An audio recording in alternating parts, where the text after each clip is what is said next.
নমস্কার বন্ধুরা, আজকে একটা নতুন ধরনের রেসিপি নিয়ে আমি চলে এসেছি, যেটা হচ্ছে চিকেন পোস্ত। পোস্ত তো আমরা অনেক রকমের খাই, কিন্তু চিকেনের এই ধরনের একটা আইটেম আপনারা বাড়িতে বানিয়ে দেখবেন। খুব সহজ রেসিপি এবং বানানো খুব সহজ, খুব একটা বেশি উপকরণও লাগে না, চটজলদি বাড়িতেও বানানো যায়। তাহলে আসুন এই ধরনের একটা ভিডিও আপনাদের সামনে শেয়ার করি। আপনারা অবশ্যই ভিডিওটা দেখবেন এবং ভালো লাগলে অবশ্যই একটা লাইক, শেয়ার এবং সাবস্ক্রাইব করবেন।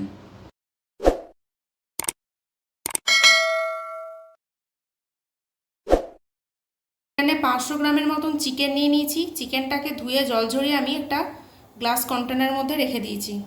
এবার চিকেনটা আমি ম্যারিনেট করব। এখানে আমি নিয়ে নিয়েছি আমুলের মস্তি দহি 200 গ্রাম, আর এখানে নিয়ে নিচ্ছি ক্যাচের জিঞ্জার গার্লিক পেস্ট। এগুলো দিয়ে আমি ম্যারিনেট করে রাখবো। প্রথমে আমি দইটা দিয়ে দিচ্ছি, 4 চামচের মতন দই আমি এর মধ্যে দিয়ে দেবো।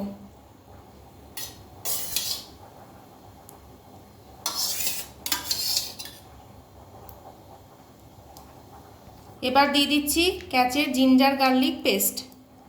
এটাও আমি 2 থেকে 3 চামচের মতন দিয়ে দেব।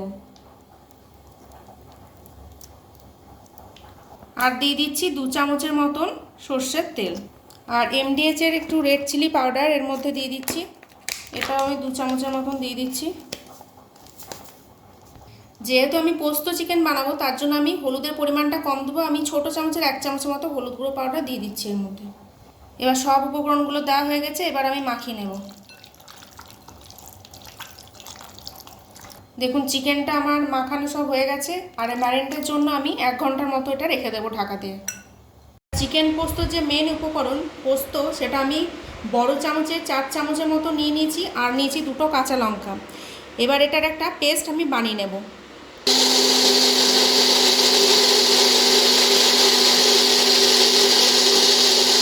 পোস্তটার আমি একটা মিহি পেস্ট বানিয়ে নিয়েছি।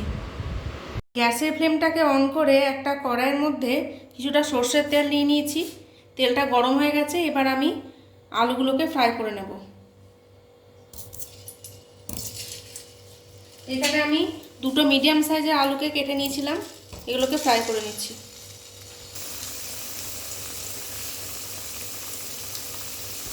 দেখুন আলুগুলো ভাজা আমার হয়ে গেছে, এগুলো আমি প্লেটের মধ্যে উঠিয়ে নিচ্ছি।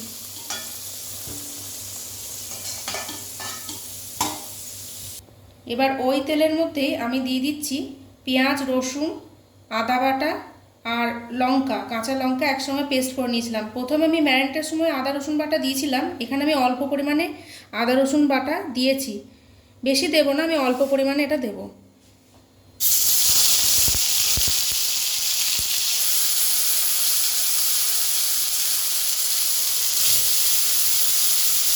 দেখুন পেঁয়াজ রসুন বাটাটা আমি তেলের মধ্যে দিয়ে ভালো করে নেড়ে নিচ্ছি, আর এটা 5 থেকে 7 মিনিটের মতন আমি ভালো করে তেলের মধ্যে কষিয়ে নেব। দেখুন আমার পেঁয়াজ রসুন বাটাটা তেলের মধ্যে কষানো হয়ে গেছে। এবার ম্যারিনেট করা চিকেনটা আমি এর মধ্যে দিয়ে দেব।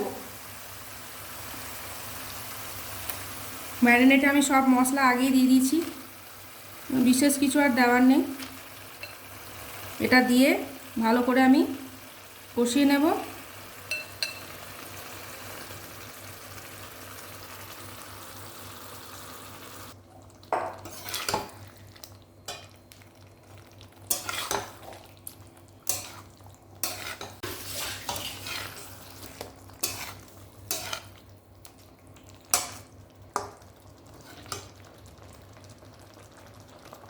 এবার চিকেনটা আমি 10 থেকে 15 মিনিটের মতন কষিয়ে নেব।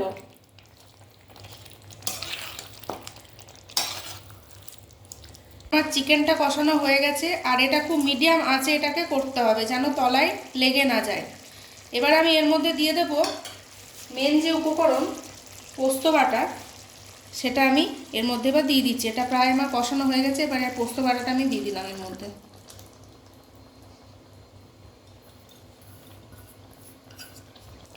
এবার পোস্ত বাটাটা দিয়ে আমি আরেকবার ভালো করে এটাকে কষিয়ে নেব। পোস্ত বাটা দেওয়া হয়ে গেছে, এবার এটা ভালো করে আমি কষিয়ে নিচ্ছি। দেখুন আমার চিকেনটা প্রায় 15 থেকে 20 মিনিটের মতন কষানো হয়ে গেছে, আর আমি জলও কিছুটা দিয়েছি। এবার আমি স্বাদ অনুযায়ী কিছুটা লবণ দিয়ে দেব।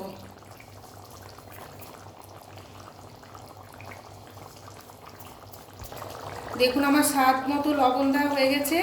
এবার অল্প একটু জল এর মধ্যে আমি দিচ্ছি, যেহেতু একটু লাগবে জল মনে হচ্ছে, তাই আমি অল্প একটু জল দিয়ে দিলাম।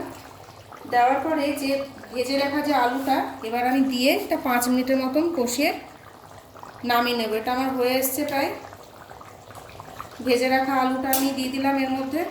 এবার 5 মিনিট একটু নেড়ে নেব, দিয়ে তারপর এটাকে নামিয়ে নেব। দেখুন আমার চিকেন পোস্তটা রেডি হয়ে গেছে। আর আমি একটু গরম মশলা এর মধ্যে দিয়ে দিচ্ছি, অল্প সামান্য গরম মশলা দিয়ে এটাকে নামিয়ে নেব। আর খুব ভালো একটা গন্ধ বেরোচ্ছে এর মধ্যে। চিকেনটা রেডি হয়ে গেছে, এবার আমি নামিয়ে নিচ্ছি। তৈরি হয়ে গেছে আমার আজকের রেসিপি চিকেন পোস্ত। আর এটা আমি একটা কন্টেনারের মধ্যে ঢেলে নিয়েছি। খুব সহজে একটা রেসিপি, ছুটির দিনে গরম ভাতে এই ধরনের রেসিপি খুবই ভালো লাগে আর বানানোও খুব সহজ। আপনারা চাইলে বাড়িতে এটা অবশ্যই বানাবেন এবং কেমন লাগলো তা জানাবেন। আর ভালো লাগলে অবশ্যই একটা লাইক, শেয়ার এবং সাবস্ক্রাইব করবেন এবং পাশের বেল আইকনটি প্রেস করবেন। সবাই ভালো থাকবেন, সুস্থ থাকবেন। ধন্যবাদ।